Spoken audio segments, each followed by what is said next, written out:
All right, ladies and gentlemen, we are back. 3 people on the couch now. Thomas Wolf has returned. Second part of the week. We're going to start off with the midweek wrap-up as we do... Hold on. Oh, hold up. Holding. No, this is a hold up, actually. That's right. I don't want your vanilla Coke, sucker. I'm going to start with main event. Yeah, we can do that. All right. Fair enough. Yeah, main event was a series of unfortunate events this week. Main event was great until the main event of each match. Yeah. The main event of each match. Yeah. That's what you call the finish. Oh, okay. Of each match. We started off with Fandango versus R-Truth. This was a good back and forth match. You know, we've seen these guys go at it a few times, but then they need a friggin' dance battle. I think they tried that once, and most people got pissed off. A legitimate dance battle. Not like in the middle of a match. R-Truth's gonna win that though. You don't know. Fandango. This is pretty good. Right now you're Randy Orton because we can't see. Anyway, this match leads to a series, like a really cool series. You know, they start doing like these different moves, and then R-Truth throws like this weird, what I suppose was a heel kick. Yeah, well, but it looked fucking weird. What was weird to me was Fandango rolls him up into Schoolboy, and then R-Truth rolls out. Mm-hmm. And then Fandango doesn't do anything. Yeah, he just like gets up and turns around. Yeah, feeds into the kick for no reason. He's like, oh, that didn't work. It better rethink this whole. Oh shit! Foot to the face. Yeah, and R-Truth didn't quite. It's really just the riblets. Yeah. But then Fandango ends up winning with a Schoolboy with a roll up. Fucking Schoolboy roll up. I mean, I can see where they were going. It was a good heelish tactic. Shoulder to the corner, get the tights. But how does the shoulder to the post affect the Schoolboy roll-up? Try kicking out with a hurt shoulder. You can't do it. You can't get your shoulder up if it hurts. But you can kick with your feet that didn't run into the post? That's why I grabbed the tights. Yeah. I didn't even see him grab the tights. He did grab the tights. Oh, okay. But no, the thing that really gets me is the Schoolboy roll-up after the fucking botched Schoolboy roll-up heel kick. Not even botched, it's fucking stupid. You guys are stupid. Fandango gets the win. We followed that up with Summer Rae versus Emma. This was... New hot Emma. Yes, yeah, the evil Emma look. Old hot Emma. Yeah. This match went a lot longer than we all anticipated. This was the longest match on the show, I think. About... Possibly rivaling the main event. Yeah, about like... Maybe a minute in I started tuning out because I'm like, well, it's going to be over anyway. So I stopped paying attention. And then I looked up and it was still going. So I tuned out again. And I looked up and it was still going. And this happened like 3 or 4 times. And then I started paying attention and then it was over. See, this is the problem with Divas matches now, is that they've got us so used to the quick endings that we don't pay enough attention. Yeah, it's... And now we're like, why is this going 6-7 minutes long? And that's not even that long for a match. No, not at all. But no, it's like... I'll watch a Divas match and judge the opening sequence, whether or not it's good, and then stop paying attention. Because that's how I'm used to watching Divas matches now. Yeah. You know, and these 2 girls, they went at it for a while. It was, it was good. You know, Summer Rae, we've noticed kind of a decline in her in-ring ability. Yeah, Summer, what the fuck? I mean... And Emma, she's trying to bring it back up with this one. Yeah, and Emma we just don't see on TV enough to really gauge where she's at. I mean, she's usually fairly solid in her in-ring work, but you know they have a good exchange through most of the match. You know, both of them getting a lot of their usual stuff in. But then Summer Rae tries to finish it off with the leg split, like. Reverse DDT. Yeah, the thing that Melina used to do. The Melina move. Big Show did it for a second. Big Show didn't do the splits though. Big Show can't do the splits. I know, leg drop. He didn't do the same thing. Yeah, but it didn't look good, and she won with it. It was just. I don't think when Melina did it, it was a reverse DDT. She just did the legs like. Well, no, she said. Well, she set him up like that, but then she just did the split. Summer Rae tried to hold the DDT the whole time. That was a problem. That's what made and it look didn't do the fucked splits up. either. No, Yeah. she just stretched Sat the out one leg of it. over or something. Yeah, for someone who's like All leg. all leg, and I mean, I guess she's not a dancer anymore, but like, But she was a dancer. yeah, she can still dance theoretically. Yeah. Is that what happened? Did you forget how to dance and wrestle? Fandango fucked up your career. Fuck Then the skill right out of her. then we had Skill fucker. then we had Heath Slater jumping on either side of the line of heel and babyface. It's very, very old school heel. Yeah, it was tactic great. Of, hey, I'm here in Texas, which, by the way, everything about Texas is stupid. But hey, you got the Dallas Cowboys. Oh, by the way, the Dallas Cowboys suck. Yeah. You know, but when I go to WrestleMania 32 and I win in the main event, then you'll have a champion you can be proud of. And I am Heath Slater. Heath Slater! Because Mark Henry came out. And... Yeah. Go back! Heath Slater yelling at Mark, go back! He's trying to get the referee to not start the match. He didn't realize the pot of hot water that he jumped in. It didn't last very long because he would try to kick Mark Henry. Mark Henry would grab his foot, throw it down, make him hit his face, pick him up, and hit him with the world's fastest slam. And that was it. And then he wore JBL's cowboy hat for a second. Yeah. He tried to wear it. And then we had what initially we're like, okay, really, we're going to get this? The main event was Jack Swagger versus The Miz. Yeah. And for the first half of it, we're like, oh, well, it's Jack Swagger versus The Miz. Yeah, it's about what you would expect. And it started off like Jack Swagger versus The Miz, and it was a thing. But then it got better because Damian Sandow came out. Oh shit!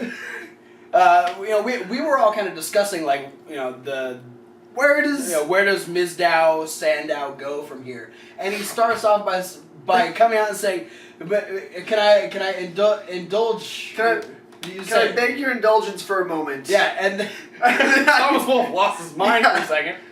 That's when I said, "Oh shit!" And then he actually comes out and he does what The Miz did to him a couple times and just constantly, bothering him and distracting him from the match as he's sitting. He used the word behoove.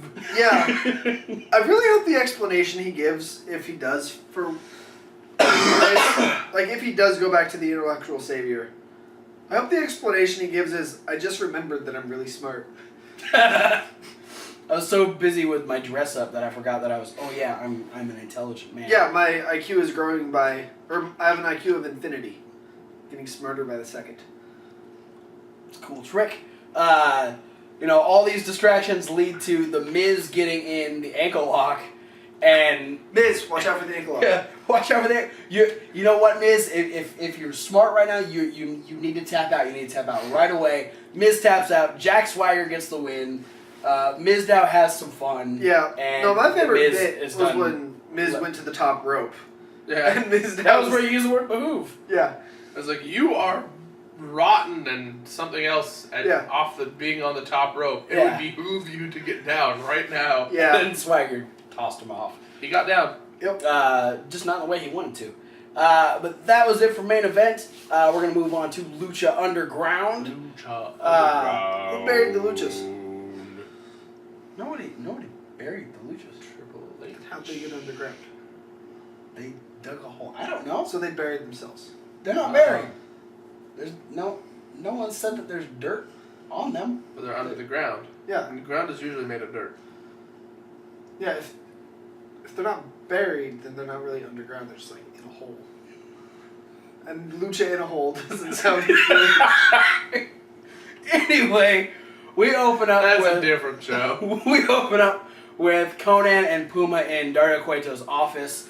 Cueto saying, I want to make these trios titles, an integral part of my temple, and so I want you to, he's telling Puma, I want you to find 2 partners, because next week you're going to face the team of, you're going to face King Cuerno's team. Yeah. But tonight, you're going to face King Cuerno one-on-one in our main event. Well, it was, you're going to face the team of the men, you're going to face in our main event, King Cuerno. Okay. Okay. And then, so he says, it might be smart for you to find your partners tonight because King Cuerno will probably have his partners in his corner. Also, by the way, you're going to be defending the Lucha Underground Championship in the match tonight. One of the things I liked is that he mentioned that he wants the trio's titles to mean as much as the Lucha Underground Championship. Yes. Yep. Which is why he's making sure Puma, the Lucha Underground champion, is also in the trios tournament. Yeah. Which is cool because we're not making one thing more important than the other. We're not used to seeing like the world heavyweight champion of WWE also trying to win the tag team titles. Yes. Yeah, last time we got that, we had Cena and Michaels as tag team champions. We did. But our first match... Maybe not last time. Last time I remember. Continue.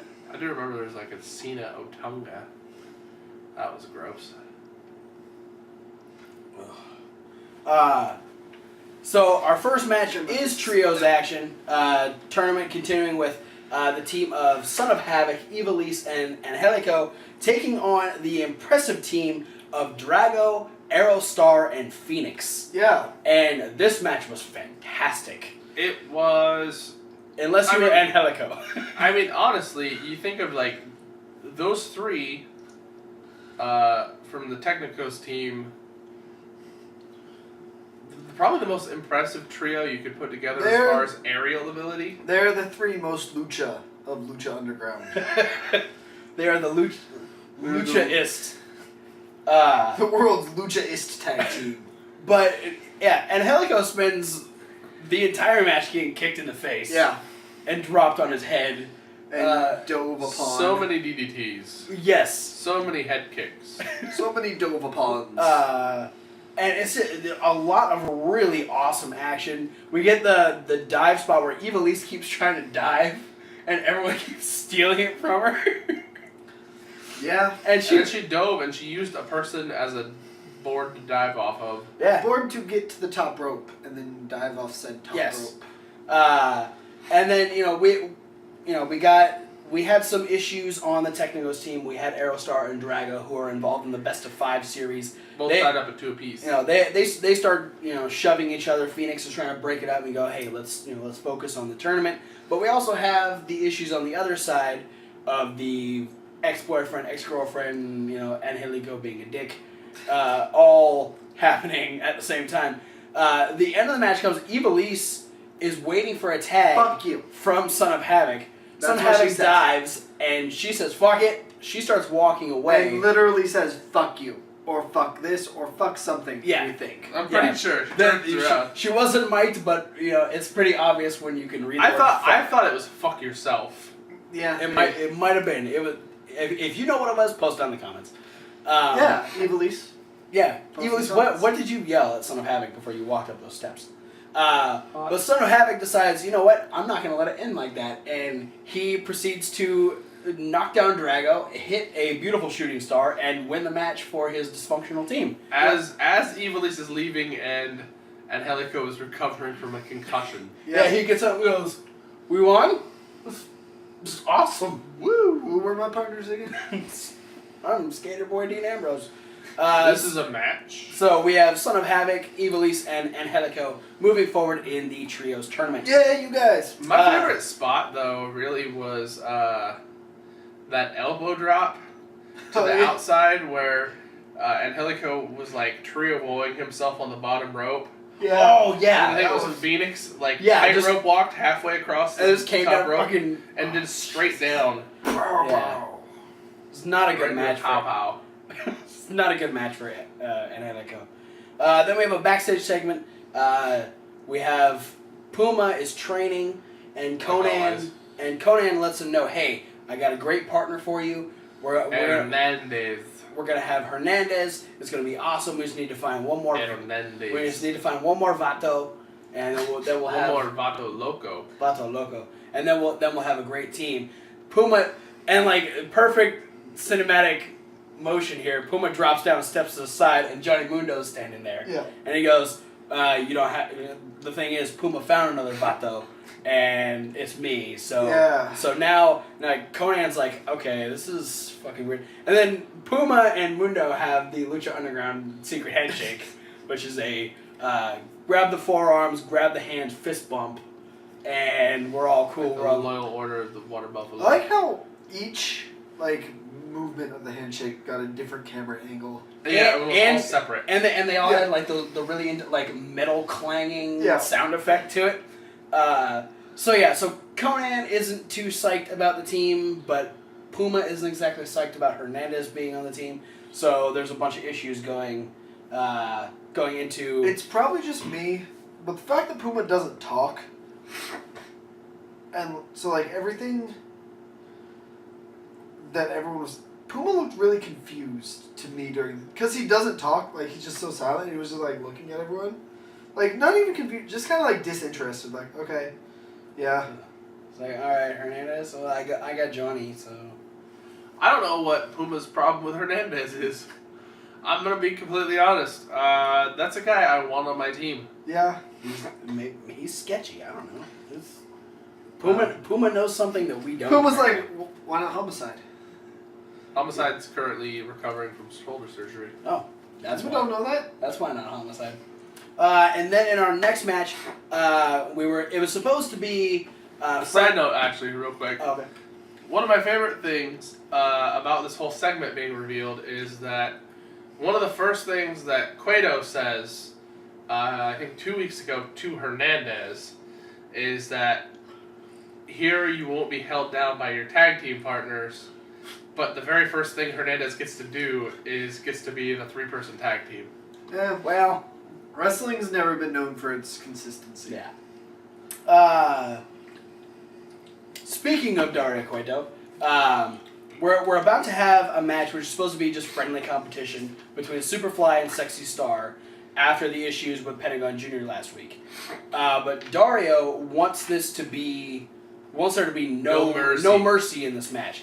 And the only way that he can think is by putting a Nintendo 64 with the No Mercy game cartridge above the ring. Nope, that's not it. He decides that he's going to make it mask versus mask. Lucha de apuestas. So that that way you have a reason to destroy the other person because you don't want you don't want to have to remove your mask. You don't want to have to go through that humiliation. It's the Lucha equivalent of hey. Fight to the death. Pretty much. You're best friends. One of you's gonna die. Yeah. It's basically hey, you two fight. Loser doesn't have a penis anymore. Sexy Star still has a penis. Spoiler alert. Good. It's a good match. Sexy Star ends up winning with a small package. Ironically, for being the match where he loses his mask. By far the only standout match Superfly has had so far. Yeah, in Lucha Underground. This was a very well put together match. Then they had the real respectful the honor moment at the end where Superfly asks Sexy Star to take his mask off, and they're having that respectful moment, and then Pentagon Jr. fucked it up. You were trying to say something. I was just gonna say this match either started off super aggressively, or this is the first thing I remember, because I remember Superfly starting off by kicking her in the fucking face. Yes. Yeah, he was straight. That was not the first thing, but they had a big exchange. Okay. And then the crowd started chanting that this is awesome, and it's when Sexy Star looked to the crowd that he kicked her in the side of the head. Yeah. I just remember it starting with he took the early heel aggression in the match, and then she took his mask off, and I was surprised to find out that Superfly is actually the love child of Psychosis and Danny Doring. And perhaps you said Super Crazy and Billy Kidman? Yeah. I don't know what I was expecting, but the reveal of the mask was really underwhelming. I feel like he's the Manu of the Batiri. He could be in it, but they're just no. Yeah. No, let's send him somewhere else. It's weird that you're referencing two different stables together.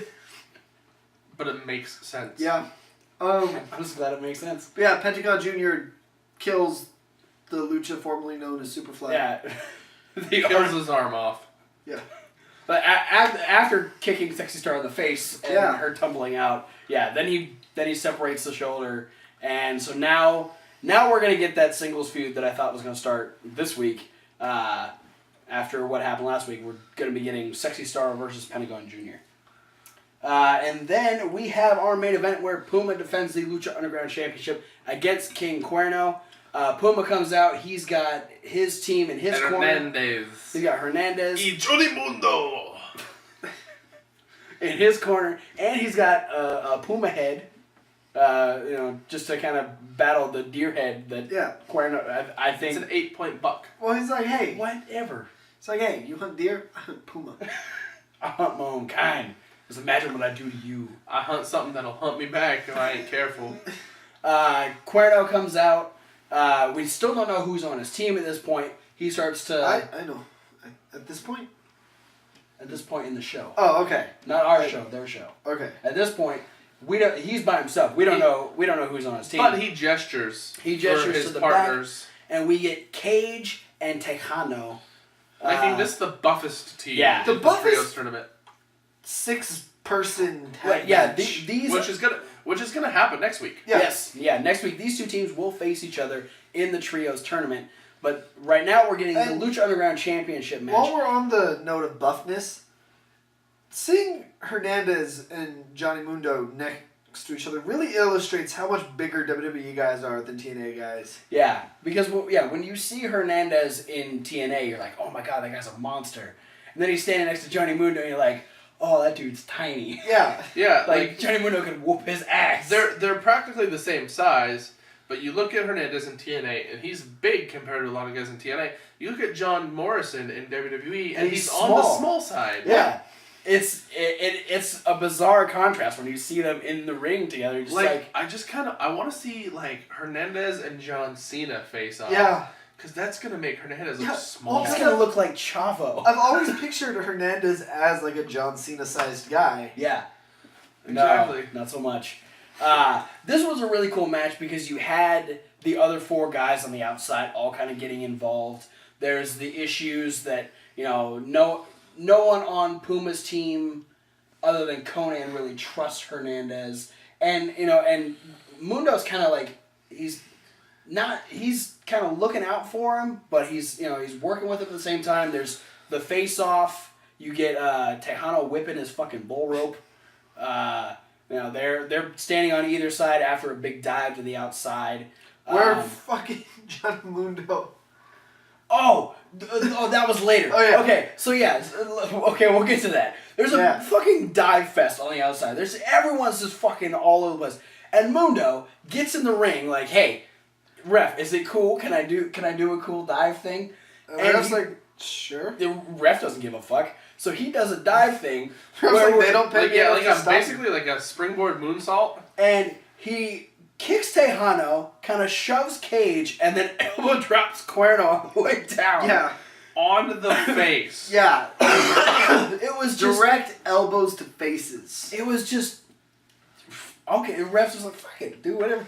You're Johnny Mundo, do whatever the fuck you want. Which I'm pretty sure resulted in Cuerno being loopy for the next 5 minutes. He was so slow after this. Like, and then the first move he does afterwards is a double German. Yeah.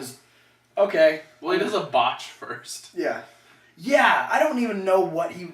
I felt like he was trying to catch a springboard into a power slam or something, but then it was fail. It was like the time freaking... I want to say Elijah Burke tried to do that to CM Punk, and CM Punk's head disappeared in the mat. Ow, that hurt. Cuerno's kind of slowing down at this point. He starts to get his momentum back. He throws two Germans, then tries to set up for, and then he does a vertical. Does a vertical suplex. But then we start getting the interference from Puma's team. We get both Hernandez and Mundo jump up on either side of the ring, and while the ref is distracted with Mundo.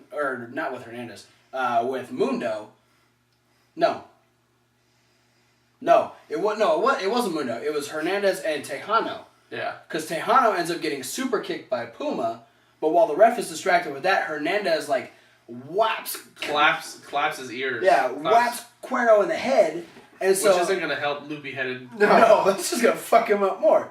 So then that wasn't even planned. Hernandez is just like, it'd be funny.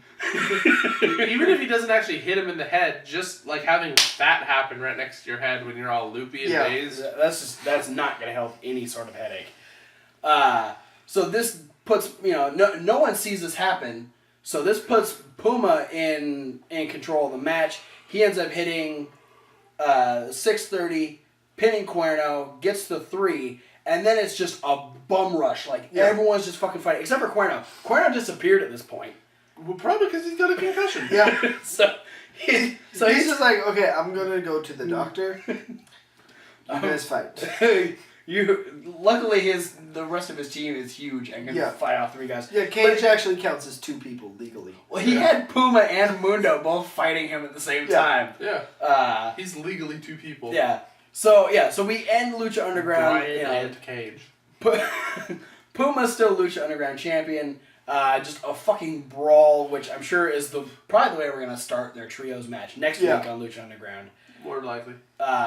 But yeah, I mean, it was a really interesting episode. We're getting a lot of cool build in this trios tournament. Yeah. I love the way that Lucha Underground keeps everyone relevant week after week, and it's like, you don't forget about people unless you're supposed to forget about them. Yeah. So here's my little theory with where they're potentially going. Okay. Because, we talked about how no one was really trust Hernandez except for Conan. Yeah. Do you think that Conan is going to turn on Puma and is just trying to get Hernandez positioned close to him? Probably. That's kind of been speculation since Lucha Underground started, because everyone kind of knows that Conan isn't the most trustworthy guy. Really? I didn't know that. So Conan's kind of sketchy. Oh, he's also Mexican.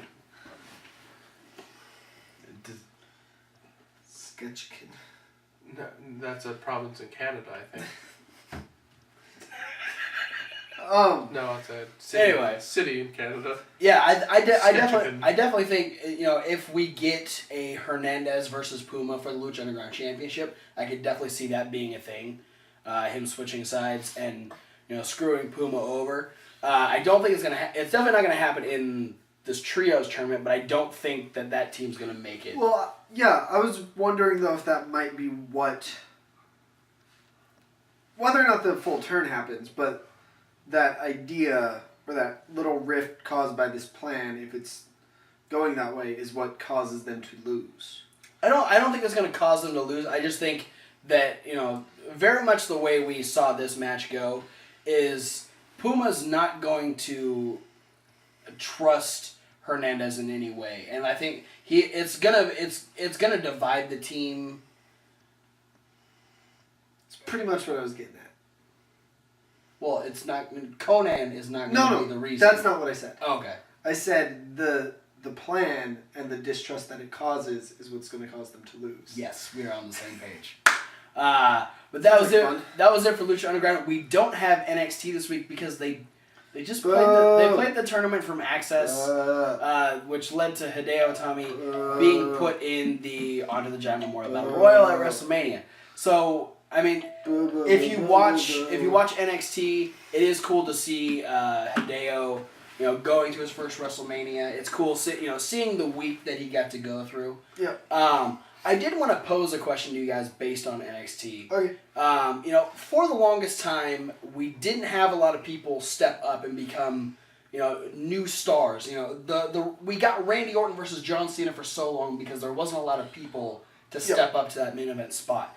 Do you guys think that NXT is a way to break away from that? Do you think that the fact that we're seeing these people build up in NXT, are we going to have a better chance at having more main event stars because of NXT? Yeah, I think so. But I think it's also partly due to necessity in that WWE's been stagnant for so long with their main event picture, and they missed the boat on pushing so many guys, that now they're in this weird limbo where, they don't have any. They have so many guys who are on the roster, but wouldn't make sense to be put in the main event picture. That they need to bring in more main eventers, and that building main eventers before they go up to the main roster is a good way to go about it. Yeah. Yeah, I don't know. It's I definitely think they missed a number of opportunities of building up people who deserved spots to be on the main event tier of the main roster. But that was a weird sneeze I just did. Yeah, right. I think you have gold standarditis. They're trying to fix that now, I think, with bringing up Roman Reigns and Seth Rollins and introducing them into the main event picture. I mean, yeah, they definitely could use a lot more molding and little, fine-tuning before I consider them, up their main eventer levels with the guys like Cena and Orton and them. But, they're trying. So I think they're kind of maybe they look back and go, we dropped the ball with guys like Ziggler and Swagger and Daniel Bryan and not, keeping them up in the top tier. Mm. And they're going, and so we're going to push these guys and maybe stick with these guys and actually have someone who has a lot of potential, get to that level finally. Yeah. I was just kind of thinking, based on the fact that we had Adrian Neville and Seth Rollins' match on Raw, yeah. And then also just the really great reactions that Hideo's been getting, especially being put in that spot, being on WrestleMania, yeah. And having only been in WWE for 6 months. Well, I feel like the fact that we are getting a great fan base behind these people, obviously, being Kenta or Devitt or Pac, you already have a fan base behind you getting to WWE. But the NXT, making a name for yourself in the WWE realm, I think is a great thing that's going to help a lot of guys be able to reach that main event level. Yeah. Because, from the Cena-Orton, class, you had Batista, you had Brock Lesnar. But Brock Lesnar went away for a while. Batista's not doing it anymore. There wasn't a lot of guys that came in at that point. Right. And if they did, Cena and Orton were the only ones that stuck around. Yeah. Yeah. And another reason why I don't necessarily think that building up the main eventers on NXT is going to translate into better main eventers on the main roster. I mean, eventually, I think in the long run, it will. Well, that's more what I'm talking. No. Yeah. Yeah, way down the line. Yeah, it's not going to be instant, obviously. But I mean, for now, it's just still at the point that we're having two completely different shows run by two completely different people. Yeah. So as long as the fact that Hunter is running NXT, but Vince is still running the main roster, Vince and his crew, that when you bring the person up, everyone who comes up from NXT, and we saw this from the Ascension, everyone is still at risk of just hitting limbo. Well, I mean, no matter what. I mean, that's true, because, other than Paige, everyone after the Shield and Wyatt family class of NXT guys to be called up, no one's really hit huge success yet. Yeah. Paige had her big thing, right away. Yeah.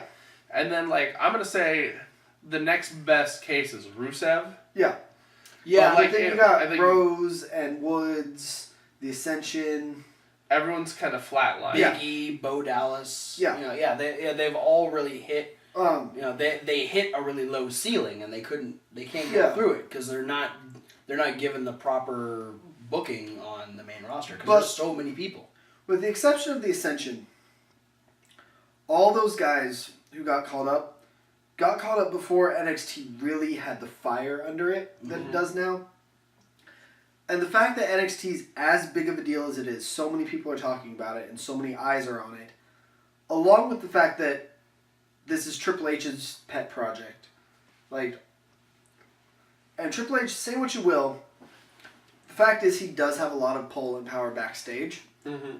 And the fact that he's taking so many guys, a personal interest in so many of these guys, means that a good number of them will be stars. Because they're Triple H made guys. Yeah. Let's face it, that's why Sheamus is a star. Him and Triple H go to the same gym. And Triple H says, you know what? I like that dude. That's fair. Yeah, no, it's definitely a thing that makes me really excited for the future of WWE. Mm-hmm. So, I'm looking forward to see what happens then. But now I think we're going to hit another plateau here before that happens. Yeah, we're talking like 3 to 5 years. Yeah. Definitely. Yeah, I mean, with the lack of NXT, I wanted to pose that question. Just, with what Neville's been able to do so far in his couple shows on the main roster, and, the fanfare that was given to Hideo the week of WrestleMania, also, it gives me high hopes. Another point is now Bryan and Cena are trying really hard to legitimize the mid-card belts. Mm-hmm. Which that'll help anyone who's getting called up now and in the future. Because before, just throwing it out there oh, well, Big E was Intercontinental Champion. Who the fuck cared? I forgot, actually. Yeah.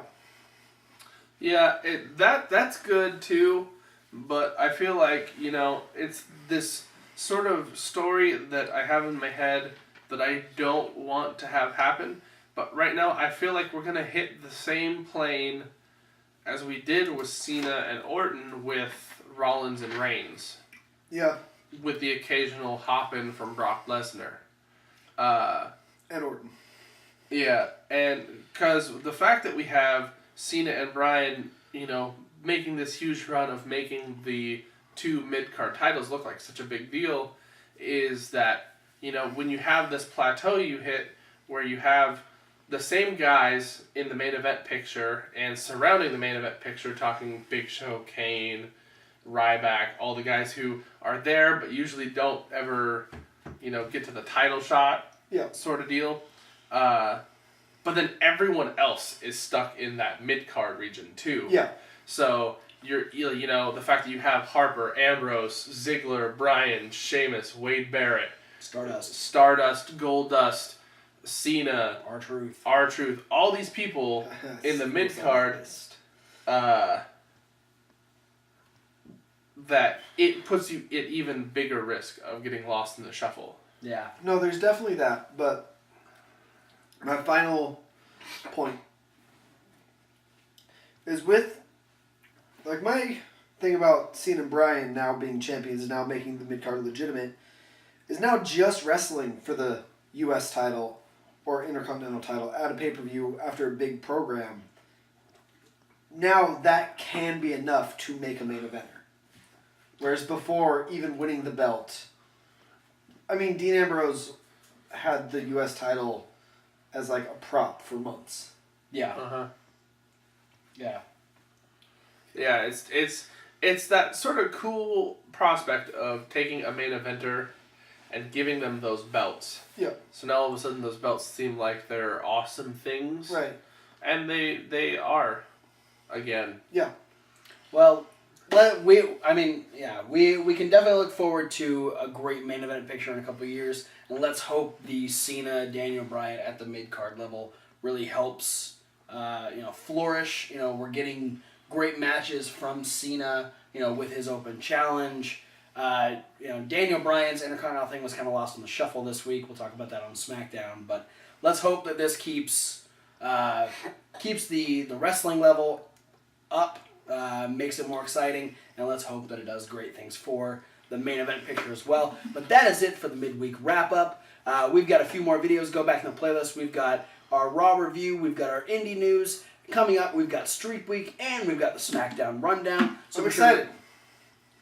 It's good. Woo. Yeah. So be sure to check out all those. Be sure to like, favorite, subscribe. Check down in the description for all of our follows. You can follow us on Twitter, Facebook, Tumblr, Instagram. You can email this guy. You can email all of us. You can talk to him on Reddit. You can do all kinds of stuff down there. You can find us in real life. Put your dukes up. I always get hit. I got punched in the ear. He hits me all the time. Just email him or something. Because is that a call for help? I hit my arm. Like, We'll see you guys later. I'm not even moving anymore. You're like grinding.